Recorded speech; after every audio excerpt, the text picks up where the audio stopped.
kita pasti menang. Bila kita melihat hidup kita, sebenarnya tiap hari ada saja ujian kehidupan yang kita hadapi.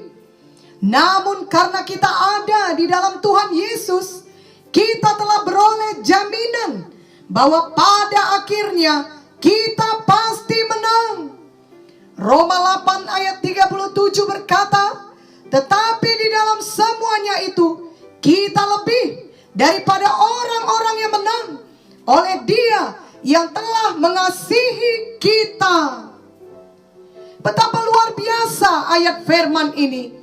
Mari jangan pernah lupakan jaminan dari firman Tuhan bahwa kita pasti menang, bahkan lebih daripada orang yang menang.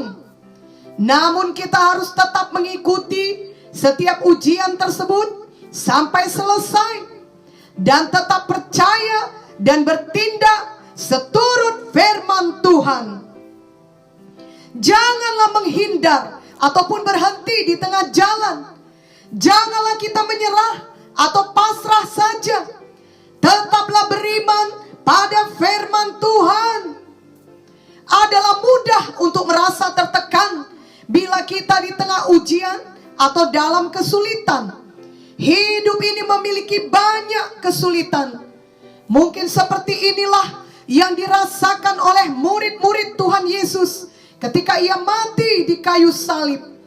Tentunya murid-murid semua merasa sangat bingung, takut, dan iman mereka sepertinya menjadi goyah.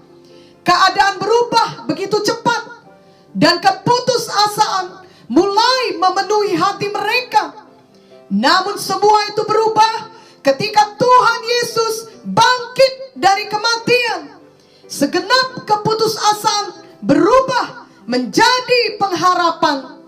Bahkan pada akhirnya murid-muridnya bangkit menjadi pemenang, menjadi orang-orang yang penuh kuasa, yang memberitakan Injil ke seluruh penjuru dunia pada masa itu.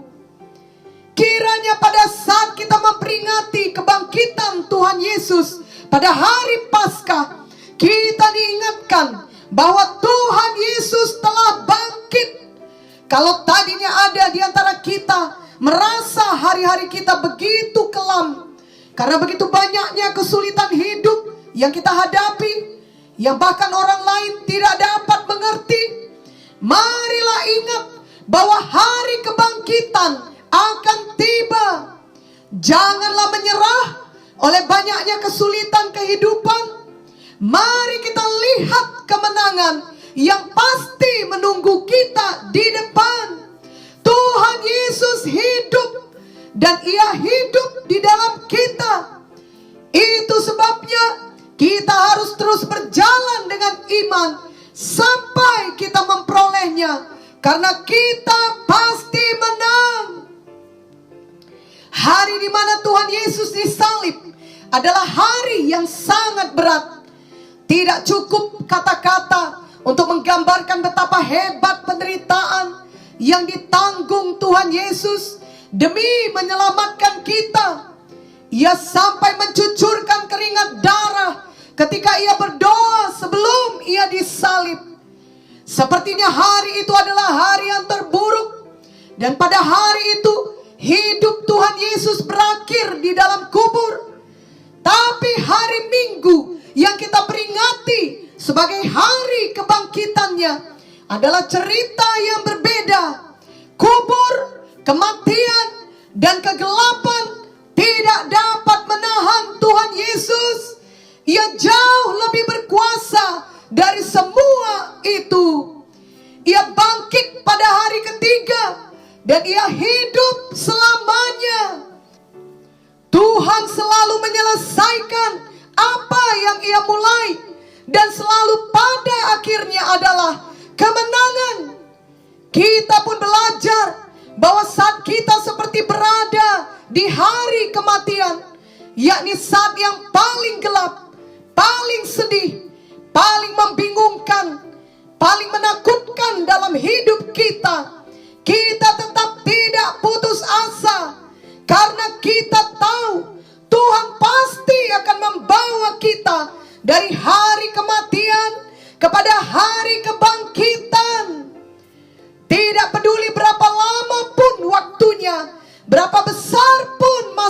salahnya, berapa kuat pun musuh kita, betapa dahsyat prosesnya, Tuhan pasti dapat menyelesaikannya bagi kita. Filipi 1 ayat 6 berkata, akan hal ini aku yakin sepenuhnya, yaitu Ia yang memulai pekerjaan yang baik di antara kamu akan meneruskannya sampai pada akhirnya pada hari Kristus Yesus. Ingatlah juga ayat firman Tuhan dalam Yesaya 54 ayat 17 yang berkata, setiap senjata yang ditempa terhadap engkau tidak akan berhasil, dan setiap orang yang melontarkan tuduhan melawan engkau dalam pengadilan akan engkau buktikan salah. Inilah yang menjadi bagian hamba-hamba Tuhan dan kebenaran yang mereka terima daripadaku. Demikianlah firman Tuhan. Jadi dalam hidup ini memanglah ada senjata yang ditempa terhadap kita atau persoalan yang datang, tetapi itu tidak akan berhasil. Bahkan kalaupun kita jatuh, janganlah tetap tinggal jatuh. Kita tidak akan tergeletak, sebab Tuhan Yesus yang hidup, yang menopang kita. Mari kita ingat setiap hari bahwa Tuhan Yesus memegang seluruh kendali, bahkan atas musuh-musuh kita, karena kita adalah anak-anaknya yang terkasih. Walaupun kita ada di tengah kesulitan hidup, namun hasil akhirnya sudah dijamin bahwa kita akan keluar sebagai pemenang. Kita pasti akan menang. Itulah sebabnya mari kita jangan pernah mau kompromi dengan dosa. Jangan menjadi lelah dan menyerah, dan jangan pula khawatir, karena semua hal itu tidak akan mendatangkan kebaikan bagi diri kita. Marilah kita dengan sabar dan tekun, penuh iman dan sukacita, kita bangkit dengan kuasa Roh Kudus, yakni dengan kuasa Roh yang telah membangkitkan Yesus dari kematian. Kita maju terus meraih kemenangan kita. Tidak ada penyakit, tidak ada kesusahan, tidak ada persoalan, dan tidak ada tantangan yang tidak dapat diatasi oleh Tuhan Yesus. Mari kita tetap bersekutu intim dengan Tuhan Yesus, maka kita pasti menang, karena Tuhan Yesus yang hidup berada di pihak kita. Jangan pernah menyerah. Kita ingat lagu rohani yang berkata, sebab Dia hidup, ada hari esok. Sebab Dia hidup, ku tak gentar, karena ku tahu Dia pegang hari esok. Hidup jadi berarti sebab Yesus hidup.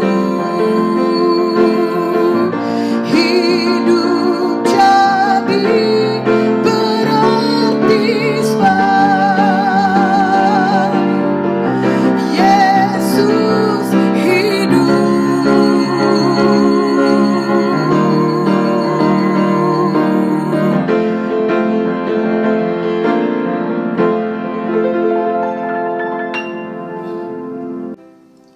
Tuhan Yesus hidup, dan Dia hidup di dalam kita. Mari kita maju terus menjalani hidup kita setiap hari dengan iman di dalam Tuhan Yesus. Bersama dengan Tuhan Yesus, kita pasti